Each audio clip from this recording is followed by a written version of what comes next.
Okay, तो शुरू करते हैं। लास्ट क्लास तक हम लोग डिस्कस कर चुके थे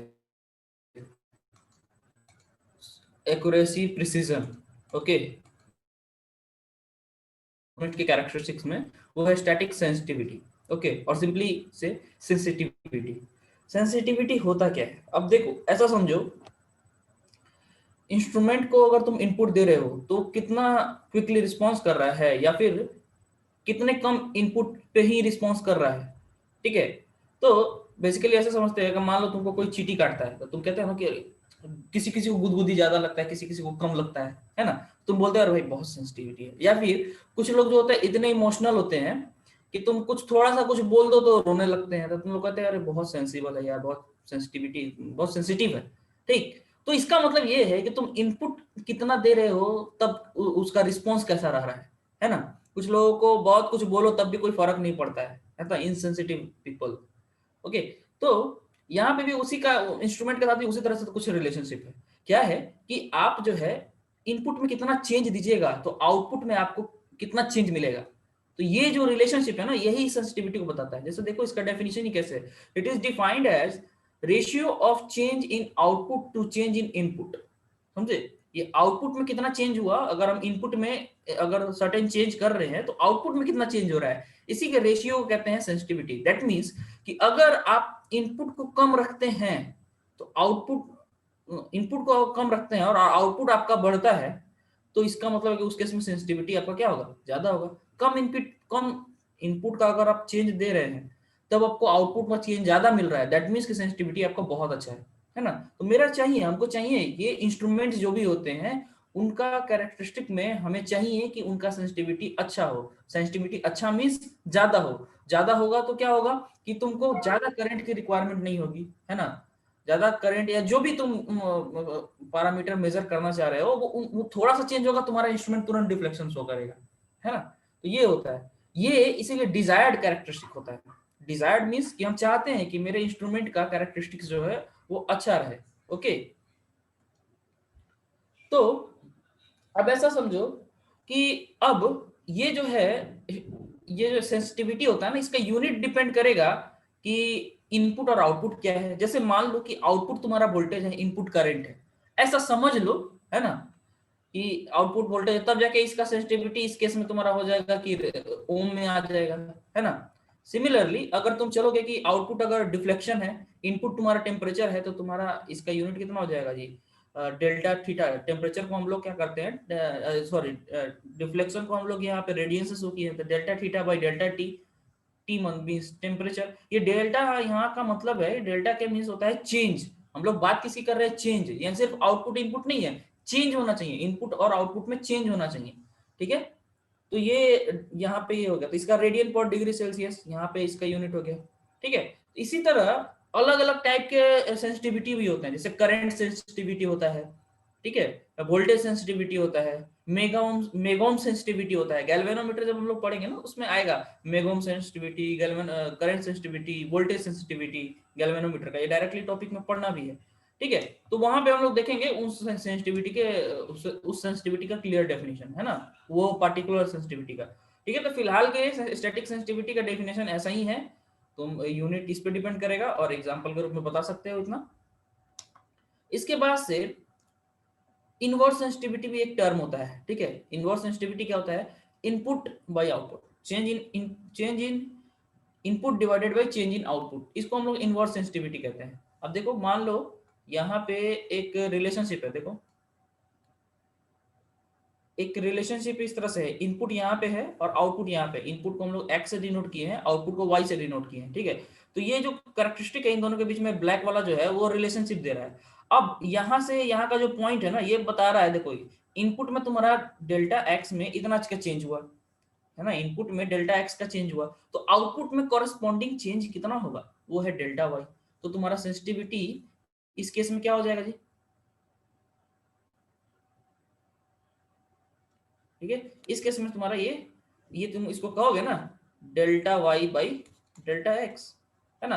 अब ये पैरामीटर कुछ भी हो सकता है इनपुट आउटपुट का, और डिपेंड करेगा अलग अलग सिनेरियो में। बहुत टाइम, ज्यादातर टाइम क्या होता है ना, बहुत सारे टाइम में ऐसा होता है कि जो मैन्युफैक्चरर होता है ना, वो क्या करता है, इनपुट बटे मतलब ये change in input bye change in output, इसी का रेशियो दे देता है। तो बेसिकली ये तो इनवर्स सेंसिटिविटी हुआ हमारे डेफिनेशन के अकॉर्डिंग। लेकिन मैन्युफैक्चरर्स तो बहुत टाइम क्या करते हैं कि इसी को सेंसिटिविटी बोल के काम निकाल देते हैं। ठीक है, तो उससे टेंशन लेना नहीं है। इनवर्स सेंसिटिविटी बेसिकली मेरे लिए ये हुआ, और सेंसिटिविटी का डेफिनेशन ये हुआ। ठीक है, तो ये था सेंसिटिविटी। इसके सर हाँ पूछो। तो आउटपुट ज्यादा है इनपुट से? आउटपुट आउटपुट ज्यादा ना होगा इनपुट से? किस केस में? ये बता रहे हैं सेंसिटिविटी का। आउटपुट ज्यादा कम से नहीं मतलब है, तो आउटपुट चेंज हम लोग को मतलब है। ठीक है, हमको चेंज से मतलब है कि इनपुट में हम लोग चेंज दे रहे हैं सर्टेन, तो आउटपुट में करस्पॉन्डिंग कितना चेंज आ रहा है, चेंज ज्यादा आ रहा है कि नहीं, है ना। अगर चेंज ज्यादा आया मतलब मान लो डिफ्लेक्शन इस केस में समझेंगे ज्यादा आ रहा है, समझे। तो उस केस में अगर मान लो कि तुम इनपुट में कम चेंज दिया और आउटपुट में ज्यादा चेंज आ रहा है, तो तुम्हारा सेंसिटिविटी तुम्हारा क्या होगा, और अच्छा होगा। ठीक है, ओके। लिनियरिटी नेक्स्ट टॉपिक है, वो है लिनियरिटी। अब देखो लिनियरिटी होता क्या है। देखो पहले ये समझो, हम तुमको बता रहे थे कि बहुत सारे इंस्ट्रूमेंट में आउटपुट का इनपुट के साथ कुछ ना कुछ रिलेशनशिप रहता है ना। तो आउटपुट का इनपुट के रिलेशनशिप में अब वो लीनियर भी हो सकता है। जैसे देखो लीनियर रहेगा तो अब डायरेक्टली प्रोपोर्शनल हम लोग इस तरह से शो करते हैं, है ना, जहाँ पे आउटपुट इक्वल टू के टाइम्स इनपुट, दैट मीन्स कि ये बीच वाला जो है ये कांस्टेंट है। ठीक, ये कांस्टेंट होता है। तो इस तरह का रिलेशनशिप जो होता है उसको हम लोग लीनियर रिलेशनशिप कहते हैं। फिर इसके बाद से क्या होता है कि इसके बाद से तुम्हारा एक आता है non linear. Non linear relationship में क्या होता है, देखो जैसे एक्स स्क्वायर हो गया, ए प्लस बी एक्स स्क्वायर, ऐसे ही बहुत सारे नन लीनियर टर्म होते हैं। जैसे जैसे टेन थीटा, है ना, टेन थीटा हो गया, साइन थीटा हो गया। तो ये सारा जो इस तरह से ये सारा नन लीनियर है ना। तो ये नन लीनियर है, तो रिलेशनशिप नन लीनियर भी हो सकता है, लीनियर भी हो सकता है। ठीक है, तो अब समझने की बात ये है कि ये जो देखो, अगर लीनियर रिलेशनशिप है, ठीक है, देखो उसका बेनिफिट होता है। लीनियर रिलेशनशिप होने से हम लोग को बहुत ही बेनिफिट होता है। स्केल का जो कैलिब्रेशन है ना वो आसान हो जाता है। जैसे देखो यहाँ पे मान लो आउटपुट और इनपुट का सपोज करो, तो देखो होता क्या है, इनपुट आउटपुट अगर रिलेशनशिप लीनियर है तो तुम्हारा कैलिब्रेशन करने में इजी होगा। कैसे होगा वो समझ लो कि देखो इनपुट आउटपुट अगर लीनियर है तो एक चीज तो फिक्स होगी कि अगर इसका स्लोप तुम निकालोगे, स्लोप क्या होता है जी, स्लोप जो तुम्हारा होता है यहाँ से यहाँ का वैल्यू, मतलब इधर का कोई एक पॉइंट लो, इस यहाँ का कोई पॉइंट लो, इन दोनों का जो रेशियो निकालोगे वो पता चलेगा कोई एक सर्टेन पॉइंट होगा, वही तुम्हारा स्लोप देगा। ठीक है, तो इस पॉइंट पे भी जाके स्लोप निकालोगे अगर इसका, तो ये लाइन का जो अगर स्ट्रेट लाइन है दैट मींस इसका स्लोप सेम रहने वाला है। तो किसी एक पॉइंट पे भी निकालो तो तुमको पता चल जाएगा रिलेशनशिप, है ना। तो किसी एक पॉइंट का अगर तुम्हारे पास डेटा है उसके अकॉर्डिंग तुमको स्लोप पता चल जाएगा। एक बार स्लोप तुमको पता चला तो तुम दूसरे वैल्यू पे भी उसका वैल्यू आसानी से निकाल सकते हो, है ना। जैसे मान लो कि इस लाइन का स्लोप तुम्हारा मान लेते हैं कि ये के का जो वैल्यू है ना यही स्लोप हो गया एक तरीके से। तो इसका वैल्यू तुम मान लिए, कैलकुलेशन कर लिए, तुम क्या किए कि एक्सपेरिमेंट कर रहे हो। ठीक, इनपुट सर्टेन दिए और आउटपुट तुमको पता चल गया, तो आउटपुट और इनपुट का तुम रिलेशनशिप निकाल के तुमको कांस्टेंट का वैल्यू पता चल गया। अब इसके बाद से तुमको कैलकुलेशन ज्यादा करने की जरूरत नहीं। अगर तुमको कंफर्म हो कि इसका रिलेशनशिप लीनियर है, तब तुम क्या करोगे कि कोई भी तुम बता सकते हो कि मान लो कि तुम दो यहाँ पे दिए थे 5 एम्पियर दिए थे, तो तुमको 10 वोल्ट मिल रहा था, तो तुम्हारा कांस्टेंट कितना आ गया जी, 2, है ना, 2 ओम में तुम्हारा कांस्टेंट आ गया। अब इससे तुम क्लियरली बता दोगे कि अगर तुम 6 एम्पियर दोगे, ठीक, तुम्हारा वोल्टेज कितना आएगा, 12 वोल्ट, है ना। तो ये लीनियर तब जाके ये आसानी से पॉसिबल था, है ना। ठीक है, अगर नॉन लीनियर रिलेशनशिप है तो उसका भी रिलेशनशिप अगर पता चल जाता है तो अल्टीमेटली आदमी बता सकता है। लेकिन लीनियर रिलेशनशिप के केस में ये काफी आसान हो जाता है। ठीक, तो इसीलिए लीनियर रिलेशनशिप देखा जाता है, कोई भी इंस्ट्रूमेंट का कैरेक्टरिस्टिक है लीनियर रिलेशनशिप के रिस्पेक्ट में कंपेयर किया जाता है कि लीनियर से कितना दूर है ना। अगर नॉन लीनियर नहीं है, अगर लीनियर नहीं है तो नॉन लीनियरिटी है। अगर मान लो लीनियर नहीं है तो उसको क्या कहेंगे कि नॉन लीनियर है, यानी नॉन लीनियरिटी उसको कहेंगे। तो उस केस में कितना है, कितना नॉन लीनियरिटी है उसके में, वो चेक किया जाता है। ठीक है। तो यहीं पे यहाँ पे हमारा लीनियरिटी कहने का मतलब यही है, हम लोग यही चेक करेंगे इंस्ट्रूमेंट का बिहेवियर लीनियर कितना है, अगर नहीं है तो कितना नॉन लीनियर है।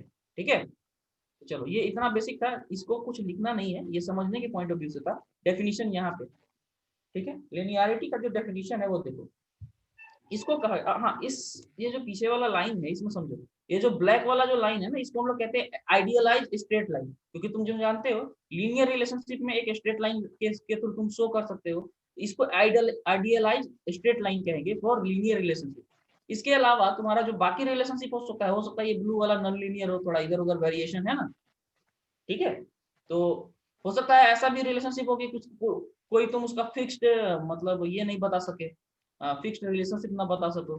ठीक है, तो फिलहाल ये समझो कि लिनियरिटी के डेफिनेशन हम लोग देखते हैं। It is a measure of maximum deviation of any calibration point from an idealized straight line which shows an ideal linear relationship between input and output।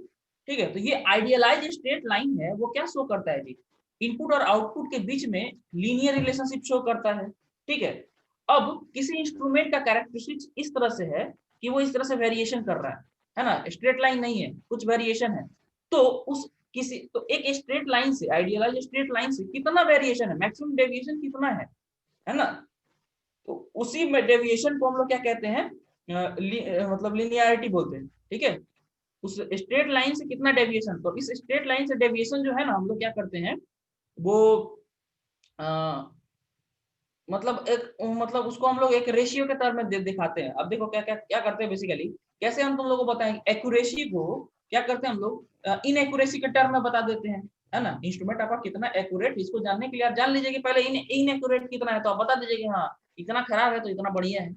Similarly linearity के लिए भी क्या करते हैं, नॉन लिनियरिटी डिफाइन करते हैं, है ना, अगर आपको पता है कि इतना नॉन लिनियर है तो आप लिनियरिटी बता सकते हैं। ठीक है, तो देखो इसीलिए कहा गया linearity is also defined as in terms of independent non-linearity। किसी ने हैंड उठाया है, कुछ पूछना चाहते हो क्या? अगर गलती से उठ गया तो कोई दिक्कत नहीं है, पूछना चाहते हो तो पूछ सकते हो, अदरवाइज लेट मी कंटिन्यू। गलती से सुना होगा सर। ओके, वेट करो, मैं कंप्लीट कर लेना इसको।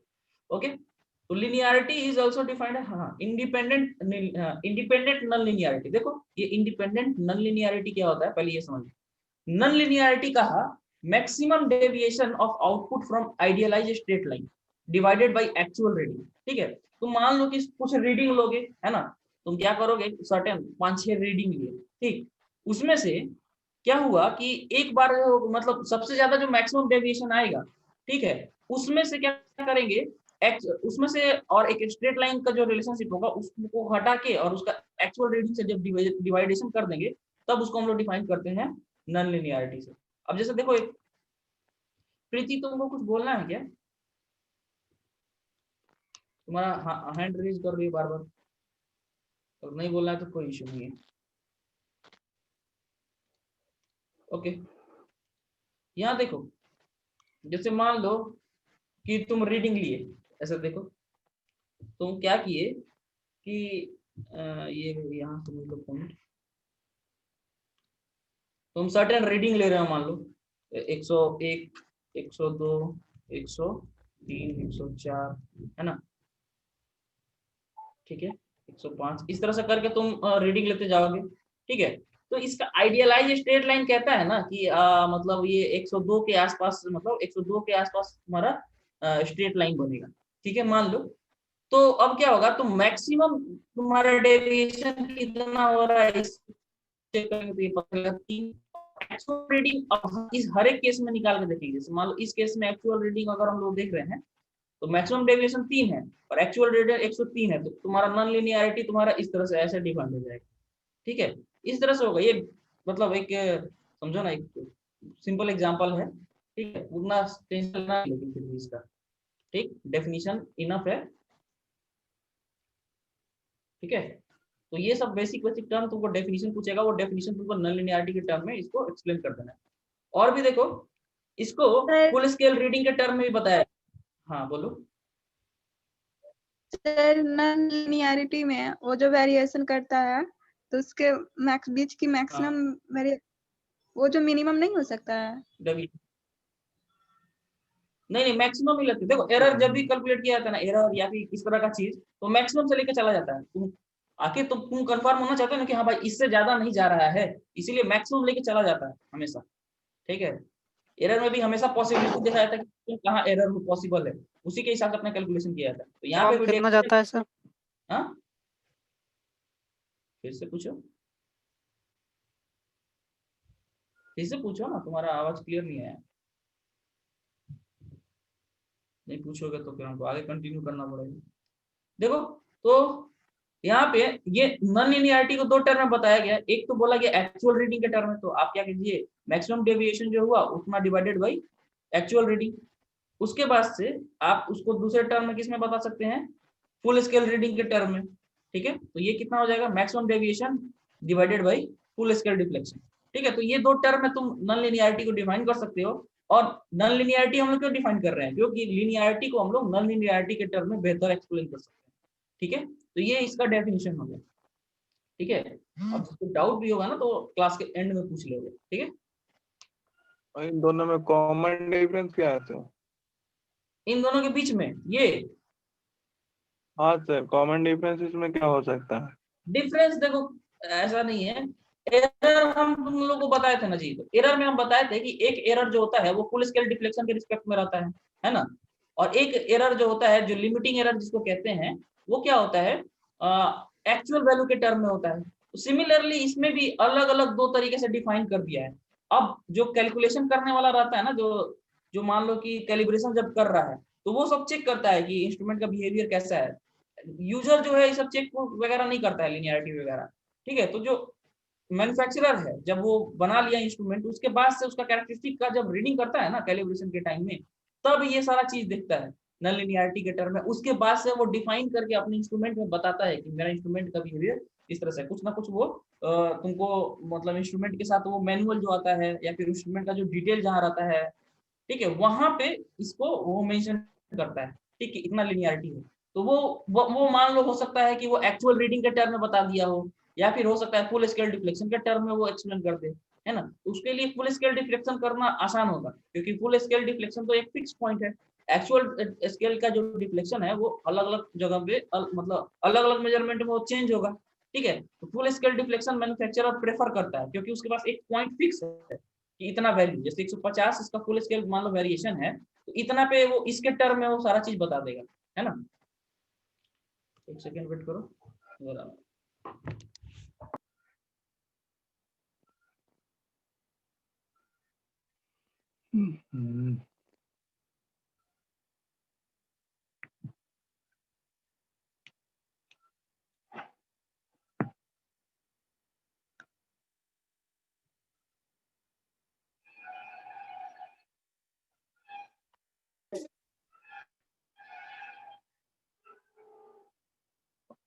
आपका आवाज नहीं आ रहा है सर।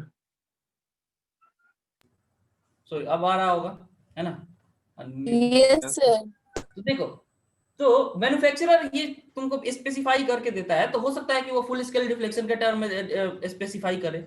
और अगर तुम अपने से कैलकुलेट करोगे तो हो सकता है तुम एक्चुअल रीडिंग के टर्म में निकालना चाहो। ठीक है, तो वो अलग अलग सिनेरियो में डिपेंड कर सकता है। तो मैन्युफैक्चरर इसको प्रेफर कर सकता है। जैसे हम तुमको बताए थे ना, एरर में वो लोग मैन्युफैक्चरर जो होता है क्या करता है, गारंटीड एक्यूरेसी देता है कभी कभी, है ना। तो इस तरह से ये तुम्हारा आता है। ठीक है, चलो, तो हर इंस्ट्रूमेंट का ये अलग अलग कैलकुलेशन करके ये मैन्युफैक्चरर ही करता है ज्यादातर। ठीक है, जहाँ मैं वो हेलो सर, हाँ बोल रहे हैं कि जहाँ में अगर पूछ दिया कि दोनों में कॉमन डिफरेंस बताइए, तो क्या करेंगे, बॉक्स बना के समझा देंगे कि ऐसे ही लिख देंगे? ऐसे ही लिख देना, में समझाने के लिए पूछता है। एनईईटी का खाली डेफिनेशन तुमको पूछता है, बहुत सिंपल टॉपिक है ये, है ना।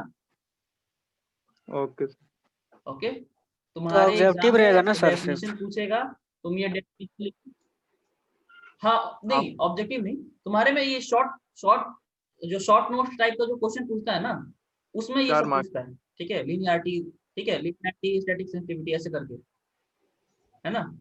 लास्ट में देता है ना 3-4 एक साथ शॉर्ट नोट्स करके लिखने के लिए, उसी में हाँ पूछता सर। है। Okay clear. तो ये इसीलिए इतना डेफिनेशन जितना शॉर्ट रहे उस केस में, क्योंकि तुमको भी एग्जाम में लिखने में भी प्रॉब्लम ना हो, है ना, और समझ लेना है और उसको शॉर्ट में डिफाइन कर लेना है, तो ये इतना इनफ है ना। ओके, अब आता है जो नेक्स्ट टर्म है वो है थ्रेशोल्ड। ये देखो ये अच्छा चीज है। देखो थ्रेशोल्ड का मतलब होता है लिमिट, समझे।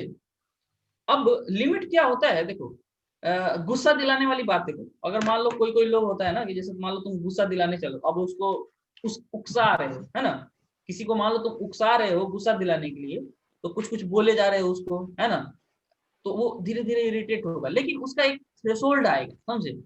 वो एक सर्टेन पॉइंट के बाद से वो गुस्सा होगा, लगेगा तुमको मारने या फिर तुमको गाली देने, है ना। तो एक सर्टेन पॉइंट आएगा ना, वही हाल होता है इंस्ट्रूमेंट के साथ।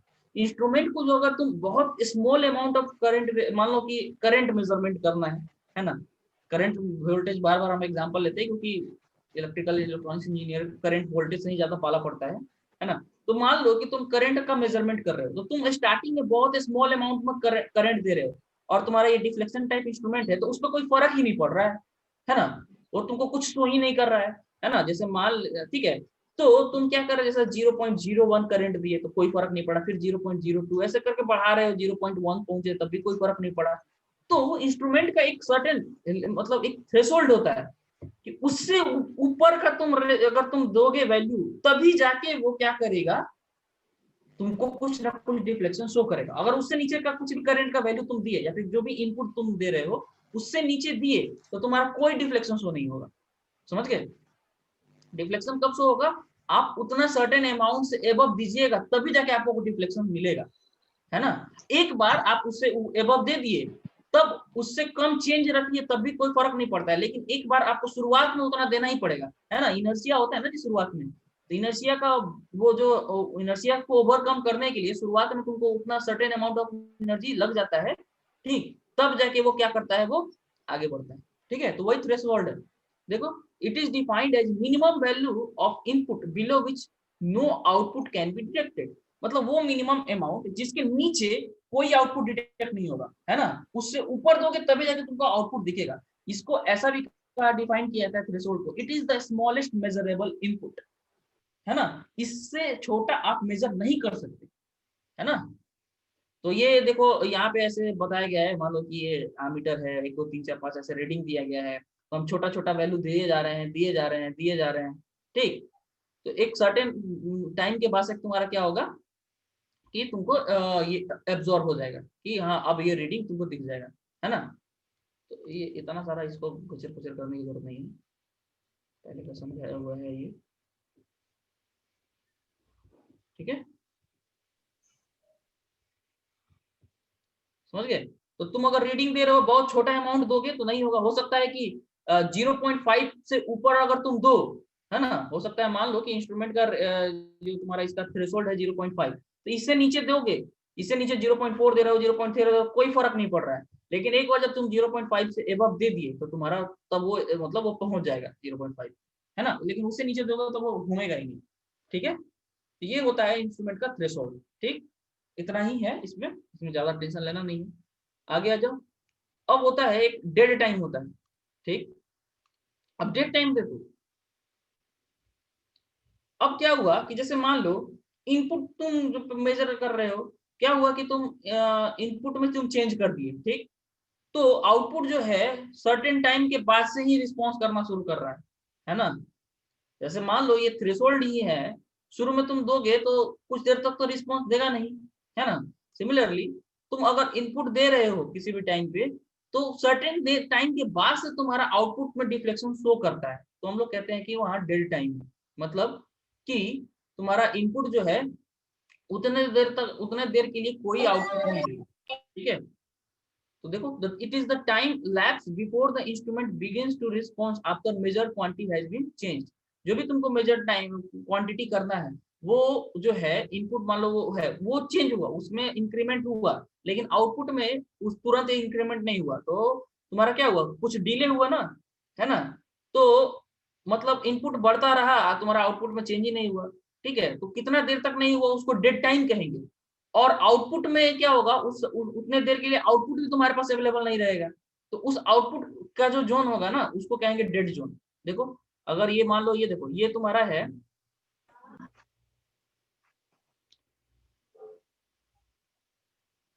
देखो हम लोग मान लो कि मेजर्ड क्वांटिटी, मान लो करंट हम लोग मेजर कर रहे हैं, ठीक है, यहाँ पे हम लोग क्या कर रहे हैं, करंट मेजर कर रहे हैं, ठीक। तो तुम्हारा मान लो यहाँ इनपुट में हम तुम करंट दिए और यहाँ पे हमको उसको बताना है कि रीडिंग तुम्हारा डिफ्लेक्शन शो करेगा, है ना, तुम्हारा मान लो क्या अल्टीमेटली डिफ्लेक्शन आएगा। तो अगर मान लो तुम यहाँ पे इनपुट देना शुरू किए हो, ठीक है, ये इंक्रीमेंट कर रहे हैं, यहाँ टाइम है, ये ग्राफ जो है तुम्हारा एक्स एक्सिस इसका ये टाइम है। तो तुम टाइम में तुम्हारा जैसे जैसे इंक्रीज करेगा, है ना, तो तुम्हारा टाइम जैसे जैसे इंक्रीज करेगा तो होगा क्या कि हो सकता है कि 4 सेकंड तक तुमको कोई आउटपुट मैंने मतलब विजिबल नहीं हो रहा है। 4 सेकंड के बाद से तुम्हारा जो है, जो तुम इनपुट दिए थे वही आउटपुट तुमको मेजर होने लगा, है ना। 4 सेकंड से पहले तुमको मेजर मतलब नहीं आ रहा था, 4 सेकंड के बाद से तुम जो भी इनपुट दे रहे हो वो तुमको दिखने लगा। तो ये 4 सेकंड मेरे लिए क्या कहलाएगा, डेड टाइम। और 4 सेकंड तक तो तुमको कोई आउटपुट नहीं दिखा, 4 सेकंड के बाद से तुम्हारा सीधे 0.4 एम्पियर से करंट तुमको दिखना शुरू हुआ, ठीक है ना। तो इतना जो डिस्टेंस होगा ना, ये इसको कहेंगे डेड जोन, है ना। और ये जो टाइम में जो डिस्टेंस होगा उसको कहेंगे डेड टाइम। समझ गए? इसीलिए इसको इस तरह से डिफाइन किया है, it is the time lapse before the instrument begins to respond after the measured quantity has been change, ठीक है। इसके बाद से देखो डेड जोन क्या होता है, it is the largest change in input quantity for which there is no change in output, है ना। तो ये इनपुट का वो चेंज, देखो ये इनपुट का उतना चेंज जिसके लिए आउटपुट में कोई चेंज नहीं है, ठीक है, तो ये डेड जोन कहलाएगा, ठीक। इसके बाद से जो नेक्स्ट आता है रिजोल्यूशन, ये ज्यादा इंपॉर्टेंट है ना। रिजोल्यूशन जो है ये ज्यादा इंपॉर्टेंट है, ठीक है, क्योंकि ये मेंशन भी रहता है बहुत सारे इंस्ट्रूमेंट में, ये रिजोल्यूशन मेंशन भी रहता है। तो देखो रिजोल्यूशन क्या होता है, रिजोल्यूशन जो है कहता है it is defined as the smallest change in input which can be detected with certainty by instrument, ठीक है। अब देखो जैसे मान लो कि तुम्हारा इंस्ट्रूमेंट इस तरह से है, एक डायल इसका बना हुआ है 0, 5, 10, 15, 20, है ना। अब क्या हुआ, इसके 5 है तो इसके अंदर में भी बना हुआ है 1, 2, 3, 4, 5, है ना, एक, ठीक है। तो अब तुम ये बताओ, अगर ये 1 और 2 के बीच में रहा तो तुम कितना इसको कहोगे जी, बताओ तो। अगर इसका वैल्यू कांटा जो है 1 और 2 के बीच में रहेगा तो तुम उसका वैल्यू कितना कहोगे, ये बताओ। 1.5। तुम श्योर हो 1.6 नहीं हो सकता है, ये बोलो। नहीं सर बीच में रहेगा तो 1.6 कैसे होगा?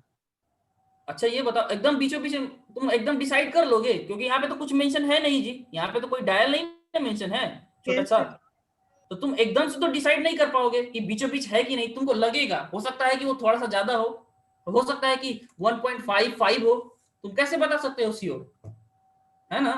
तुम एकदम श्योर नहीं बता सकते हो। अगर यहाँ पे एक छोटा सा ऐसे मेंशन रहता तब तुम श्योर बता सकते, है ना, अदरवाइज तुम नहीं बता पाओगे। अगर वो चीज अगर नहीं शो किया हुआ है तो तुम नहीं बता पाओगे उस चीज को, है ना। तो इसीलिए कहा गया कि तो वही चीज है। तो यहाँ पे डेफिनेशन में कहा है सर्टेनिटी, तुम कितने सर्टेनिटी के बाद से तक बता सकते हो। तो हम तो इतना तो श्योर हो जाए, अगर इस पे पहुंचा तो हम एकदम श्योर बता देंगे कि 1 एम्पियर है, अगर ये एम्पियर के टर्म में है। तो यहाँ पे पहुंचेगा तो हम एकदम श्योर बता देंगे ना कि 1 एम्पियर है, यहाँ पे पहुंचेगा तो एकदम श्योर बता देंगे कि 2 एम्पियर है। बीच में रहेगा तो हम श्योर नहीं हो सकते, है ना। तुम अंदाजा लगा सकते हो कि इन दोनों के बीच में है तो 1.5, 1.6, 1.7 ऐसे हो सकता है, लेकिन तुम एकदम एक्यूरेट नहीं बता सकते, ठीक है। तो हमको सर्टेनिटी के साथ बताना है, ठीक। तो वही कहा it is the defined as smallest change in input. अब देखो ये चेंज है, जरूरी नहीं है कि ये शुरुआत में ही हो सकता है ये 5 के बाद से हो, है ना, 5 और 6 के बीच में अगर है तो 5 और 6 के बीच में अगर इनपुट चेंज हुआ, ठीक, तो इतने चेंज को अगर हम डिटेक्ट कर ले रहे हैं, सर्टेनिटी के साथ बता दे रहे हैं कि हाँ इतना ही है, तो हम उस इंस्ट्रूमेंट को उतना रिजोल्यूशन कहेंगे, ठीक है। तो इस केस में इसका जो रिजोल्यूशन है वो 1 है, क्योंकि जीरोस के बाद से 1 सीधे हम बता सकते हैं, बीच में रहेगा तो हम क्लियरली नहीं बता सकते। इसका रिजोल्यूशन कितना हो गया, 1। इसी तरह मान लो एक इंस्ट्रूमेंट ऐसा है, ठीक है, ये एक इंस्ट्रूमेंट है, तो देखो इसमें 1 के बीच में एक 0.5 वाला पे भी दिया हुआ है 0. ठीक है, फिर 1 आया है, फिर ठीक है ना, फिर 1 के पास ये तुम्हारा कितना, ये वाला जो बीच वाला पॉइंट होगा ये क्या बताएगा जी, 1.5 देखो यहाँ से तुम गए 0.5 फिर 1 फिर वहां पे 1.5 आया फिर 2 आया, ठीक है, फिर ये 2.5 फिर 3 फिर 3.5 फिर 4, तो यानी कि 1.5 भी तुम अच्छे से डिटेक्ट कर पा रहे हो कि नहीं बताओ, है ना? हेलो, देखो यहाँ पे, यस सर। यहाँ देखो मान लो तुम अगर तुम 10 पे हो, ठीक, तुम्हारा रीडिंग पहले से है 10 पे, तुम्हारा क्या हुआ कि फिर से रीडिंग बढ़ा, ठीक है, तो ये यहाँ पे पहुंच गया है, ठीक है, तो यहाँ से तुमको देख के लग जाएगा कि ये पॉइंटर देखो, ये इसके पास है 10.5 11 11.5 11 12 12.5, तो यहाँ 12.5 ये तुम्हारा, क्योंकि तुम्हारा डायल में तुम दिखा दिए हो पहले ही से उस पॉइंट को मेंशन किए हुए, अगर मान लो ये 12.5 और 13 के बीच में रहेगा तब तो तुम नहीं क्लियर बता पाओगे, है कि नहीं, है ना? तो यानी कि तुम यहाँ से 10 के बाद से तुम अगला सर्टेनिटी कहाँ पे बता पाओगे? 10 के बाद से 10.5 बता पा रहे हो, 10 के बाद से अगला तुम कौन सा बता पा रहे हो? 10.5 ना, तो ये कितना चेंज तुम डिटेक्ट कर पा रहे हो? 0.5 0.5 है ना, ये 0.5 को तुम क्लियरली बता पा रहे हो कि हाँ इतना इसका है, इतना मतलब इतना तुम एकदम क्लियर बता पा रहे हो, इसके बीच में रहेगा तो तुम सर्टेन नहीं रहोगे, हाँ तुम अंदाजा लगा के बता सकते हो लेकिन एकदम से फिक्स नहीं बता सकते, है ना? अच्छा कैसे हम बता सकते हैं मल्टीमीटर से रीड करके? डिजिटल मल्टीमीटर है तो ना, हाँ सर। हाँ तो डिजिटल मल्टीमीटर है तो उसका भी रिजोल्यूशन होता है मेरे भाई, वो भी जो होता है ना तुम्हारा, जैसे मान लो तुमको शो करता है 0.1, है ना, मान लो कि 0.1 अगर मान लो है कि वो उसका रीडिंग अगर मान लो वो सीधे सीधे 1 2 इस तरह से बढ़ रहा है तो इसके बीच में तुम नहीं ना बता सकते हो, उसका भी अपना रिजोल्यूशन होता है डिजिटल मल्टीमीटर का भी, समझे? वो भी तुम्हारा एक सर्टेन मतलब के वैल्यू से कम के अगर चेंज होगा तो नहीं दे पाएगा, समझे? हो सकता है कि वो 1.1 डिटेक्ट ना कर पाए, सीधे तुमको 1 के बाद से 1.5 दे, वो उसके में भी ऐसा ही रहता है ना? तो मान लो कि तुम्हारा इनपुट जो चेंज हुआ, जैसे मान लो 10 एम्पियर पे पहले से करंट था, है ना, अब तुम क्या किए 0.1 का चेंज किए, ठीक, तो 0.1 जब तुम चेंज करोगे ना तो आउटपुट में तुमको कुछ सोया नहीं होगा, ऐसा भी हो सकता है ना? और ये फिर अगर चेंज भी हो तो तुम डिटेक्ट नहीं कर पाओगे, क्यों? क्योंकि तुम सर्टेनिटी के साथ नहीं बता सकते, है कि नहीं? अगर मान लो आउटपुट तुम्हारा चेंज हुआ, ठीक है ना, ये पढ़ा, तो तुम सर्टेनिटी नहीं के साथ नहीं बता सकते हो।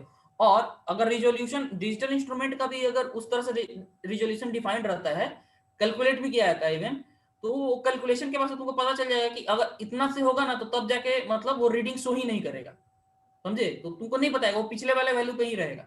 डिजिटल मल्टीमीटर में वो क्या, वो पीछे वाले वैल्यू पे ही रहेगा, आगे बढ़ेगा ही नहीं, समझ गए? और नॉन डिजिटल मल्टीमीटर से बता सकते हैं सर? किसमें? डिजिटल में? नहीं नॉन नहीं डिजिटल बोले तो डिजिटल वाला में वो क्या होगा ना कि वो चेंज ही नहीं होगा, डिजिटल वाले में तो और प्रॉब्लम है, वो एक के बाद से अगला जितना उसका रिजोल्यूशन है ना, वो रिजोल्यूशन वाला पॉइंट ही तुमको आगे डिटेक्ट करेगा डिजिटल वाले में।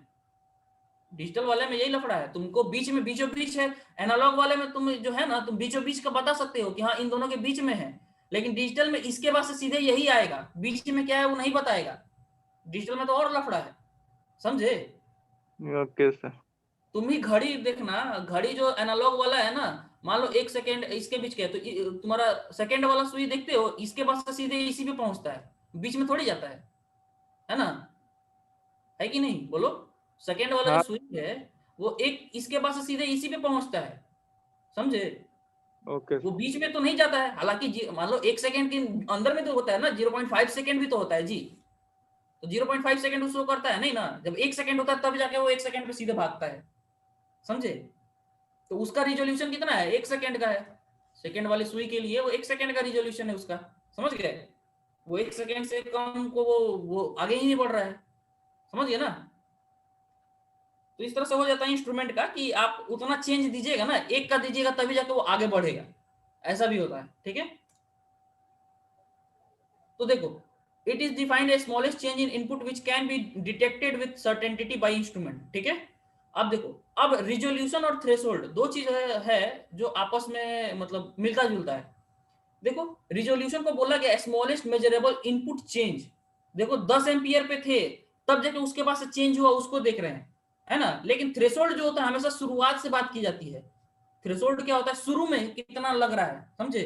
तो थ्रेशोल्ड को डिफाइन किया जाता है स्मॉलेस्ट मेजरेबल इनपुट। शुरुआत में तुमको कितना मेजर कर सकते हो मिनिमम, उसको बोलते हैं थ्रेशोल्ड। लेकिन रिजोल्यूशन जो है तुम मतलब थ्रेशोल्ड को पार कर चुके हो, उसके बाद भी हम लोग देखते हैं कि कितना तुमको टाइमिंग लगेगा, मतलब अगला कितना पे पहुंचेगा। ठीक है, ओके। तो अब आई होप क्लियर हो गया तुम लोगों को इतना सारा ये पॉइंट। ठीक, तो ये थ्रेशोल्ड और रिजोल्यूशन से ऑब्जेक्टिव भी बहुत पूछता है। एक और ठीक है, तो प्रीवियस रिजोल्यूशन में ध्यान रखना है कि चेंज, रिजोल्यूशन जो है चेंज से रिलेटेड है। ठीक है, रिजोल्यूशन को कैसे डिफाइन किया गया है, स्मॉलेस्ट इनमेजरेबल इनपुट चेंज। लेकिन थ्रेशोल्ड में चेंज नहीं है, वो इनपुट दे रहे हो तो कितना, अगर तुम कितना स्मॉलेस्ट पॉइंट तुम मेजर कर सकते हो। ठीक है, तो ये तुम्हारा हो जाएगा। डायग्राम फिर से बता दीजिए ना सर। डायग्राम ये वाला, हाँ सर। अच्छा ये यहाँ पे तो हम तुमको इस इंस्ट्रूमेंट का रिजोल्यूशन बता रहे हैं, इसका रिजोल्यूशन 1 एम्पियर। देखो जीरो के पास से तुम 1 एम्पियर को ही क्लियरली डिटेक्ट कर सकते हो। ठीक है, तो यहाँ पे इसका रिजोल्यूशन कितना हो गया, 1 एम्पियर। तो इस फिगर में वही है कि हमको तुमको बोले कि 1.5.1, अगर 5 हो तो 5.1 5.2 ये तुम क्लियरली नहीं बता सकते। ठीक है, तो तुम्हारा ये तुम 5 पॉइंट ये इतना बता सकते हो क्लियरली, 5.6 ऐसे करके। ठीक, सर हाँ इसमें ऑब्जेक्टिव का क्लियर कैसे होगा सर? चैप्टर बाय चैप्टर आप ऑब्जेक्टिव दे दीजिएगा। हाँ, चैप्टर के एंड में बताए हुए हैं पहले कि चैप्टर के एंड में हम ऑब्जेक्टिव तुम लोग को बताएंगे, है ना। Okay sir. आगे बताइए सर। देखो, तो नेक्स्ट जो टॉपिक है तुम्हारा है इंस्ट्रूमेंट एफिशिएंसी। समझ गए? तो एफिशिएंसी तुम लोग पहले भी सुने होगे टर्म, है ना। Yes sir. एफिशिएंसी जो टर्म है तुम लोग पहले भी सुने होगे, सुने हो? Yes sir. एफिशिएंसी क्या यस होता सर है? सुने हैं। इफिशियंसी किसी भी इंस्ट्रूमेंट का वो ऐसा होता है जो 100% सिक्योर होता है सर।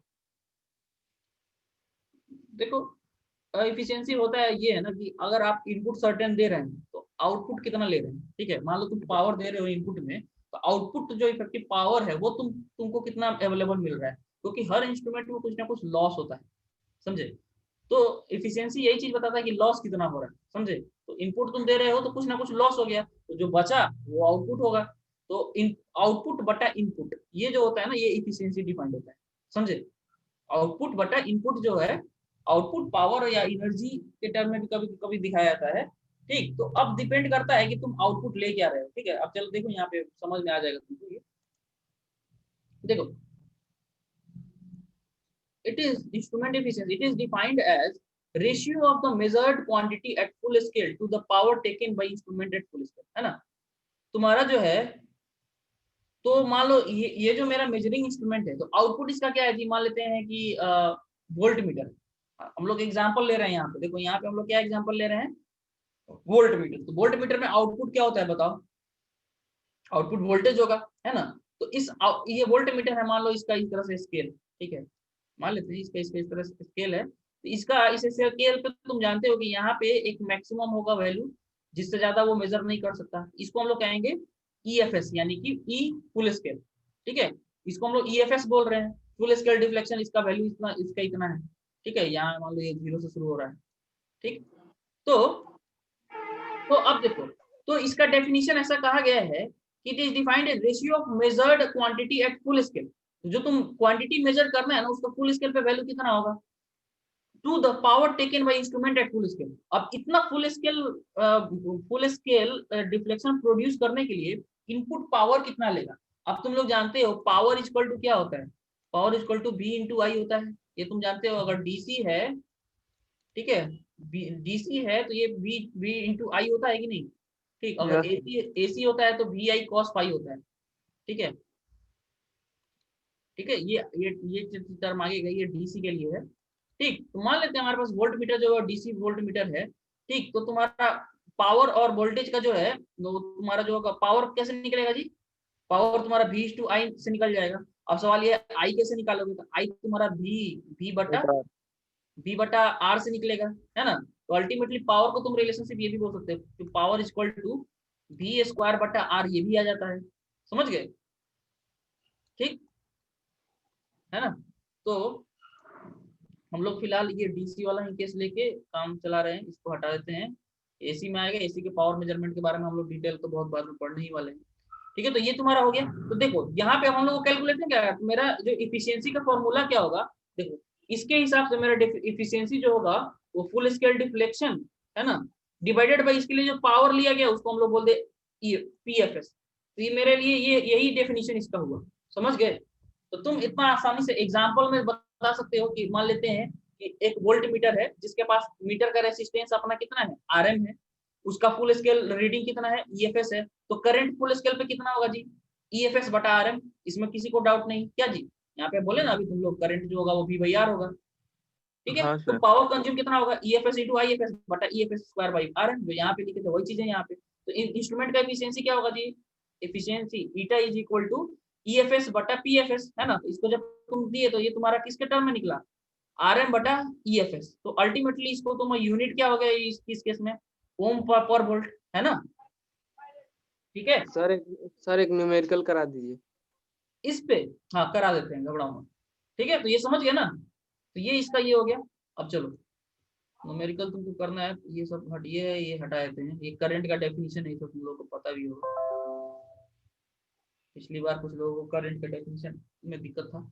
चलो नेक्स्ट वाला जो तुम्हारा है, ये देखो एग्जाम्पल देखो, ठीक है। एग्जाम्पल देखो यहाँ पे क्या कहा गया है, एक एग्जाम्पल है, ठीक है। ये तुम्हारा बुक स्टैंडर्ड बुक कहीं है, देखो एक तुम्हारा है एक 5 एम्पियर आर्म मीटर। देखो 5 एम्पियर का आर्म मीटर है, इसका मतलब है ये 5 एम्पियर क्या है, उसका मैक्सिमम वैल्यू है क्या है ना। Yes. ये 5 एम्पियर आर्म मीटर है, इसका मतलब उसका फुल स्केल रीडिंग कितना है जी, 5 एम्पियर। तो ये 5 ये हो गया। हैज अ रेसिस्टेंस, रेसिस्टेंस क्या हो गया जी, RM हो गया। मीटर का अपना रेसिस्टेंस होता है वो RM हो गया। Determine the efficiency of the instrument. अब ये बताओ, ये आर्म मीटर है तो आर्म मीटर में इफिशियंसी क्या हो जाएगा जी, आउटपुट तुम्हारा क्या है, करंट है ना। 5 एम्पियर आउटपुट है सर। हाँ तो तुम्हारा आउटपुट तो फुल स्केल डिफ्लेक्ट करंट है ना, IFS बटा PFS। तो यहाँ पे PFS बराबर क्या होगा, I² RM है ना।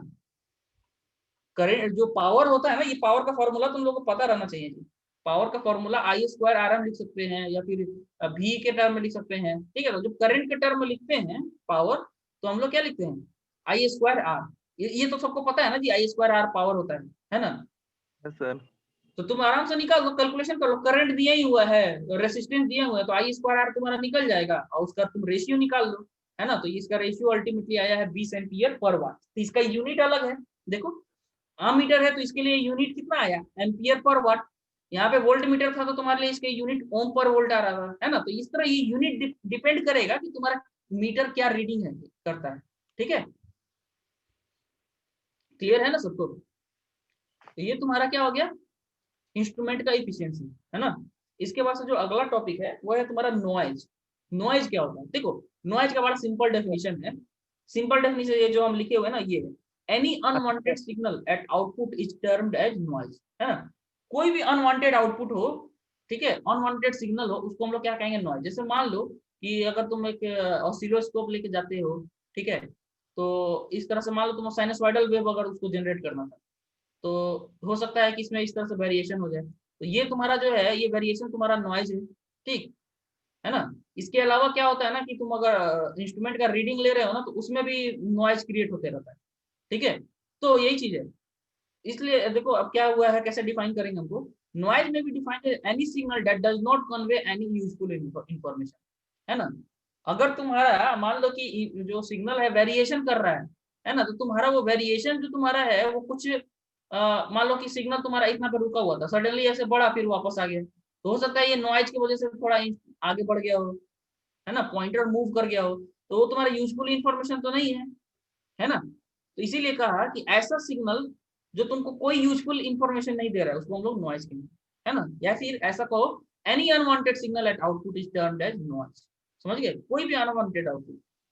एक्सट्रेनियस मतलब जो बाहर से डिस्टरबेंस है उसको एक्सट्रेनियस बोलते हैं। Extraneous disturbance generated in the measuring system itself और कमिंग फ्रॉम आउटसाइड। अब देखो ये जो नॉइज होता है ना, इंस्ट्रूमेंट के अंदर से भी जनरेट हो सकता है या फिर बाहर से भी हो सकता है।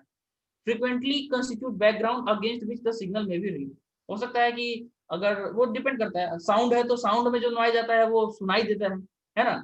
और अगर तुम डिफ्लेक्शन के टर्म में देखोगे, हो सकता है कि वो वाइब्रेट कर सके नॉइज की वजह से। ठीक है, ठीक है। तो और अगर वेवफॉर्म में देख रहे हो तो हो सकता है कि ऐसे ऐसे इस तरह से वेरिएशन तुमको दिखे नॉइज का। ठीक है, तो इस तरह से तुमको नॉइज आता है। अब देखो, बहुत सारा नॉइज का सोर्सेस हो सकता है। नॉइज का सोर्स क्या है, मतलब नॉइज किसके वजह से क्रिएट हो सकता है। तो देखो, मान लो इंस्ट्रूमेंट है तुम्हारा, मैग्नेटिक फील्ड पे डिपेंड कर रहा है ना। तुम्हारा इंस्ट्रूमेंट जो होता है ना, उसमें मैग्नेट रहता है। अक्सर तुम लोग पर पीएमएमसी पढ़ोगे तो मैग्नेट रहता है, या फिर हो सकता है कि इलेक्ट्रोमैग्नेटिक इंस्ट्रूमेंट है। तो अल्टीमेटली होता क्या है कि आसपास में कोई मैग्नेटिक फील्ड अवेलेबल है तो तुम्हारा इंस्ट्रूमेंट जो है सही से रीडिंग नहीं देगा, कुछ कुछ गड़बड़ देगा, है ना। तो उसकी वजह से एरर आएगा। लेकिन अल्टीमेटली हम उसको क्या कह रहे हैं कि वो किसकी वजह से आ रहा है, वो तुम्हारा जो एक्स्ट्रा सोर्स है वो सारा नॉइज क्रिएट कर रहा है। तुम्हारा इंस्ट्रूमेंट का जो रीडिंग है, जो एक्चुअल होना चाहिए, उससे उसको डिफ्लेक्ट कर रहा है। तो इस केस में वो क्या है, नॉइज है। ठीक, तो stray electrical and magnetic field present in neighbouring of instrument. तो इंस्ट्रूमेंट के नेबर में, नेबर मतलब आसपास में जो भी स्ट्रे मैग्नेटिक फील्ड है, इलेक्ट्रिक फील्ड है, वो क्या हो सकता है कि क्या प्रोड्यूस करे, बोलो, मैग्नेटिक मतलब नॉइज क्रिएट कर सकता है। इसके अलावा मैग्नेटिक, मान लो इंस्ट्रूमेंट है, इंस्ट्रूमेंट तुम रखे हुए हो, इंस्ट्रूमेंट जिस बेस पे रखे हो उस पर कहीं वाइब्रेशन हो रहा है, वाइब्रेशन होगा तब भी उसका डिफ्लेक्शन थोड़ा होने लगेगा, तो वो भी नॉइज है ना। तुम नहीं चाहते हो कि वो डिफ्लेक्शन हो, तो वो भी नॉइज है।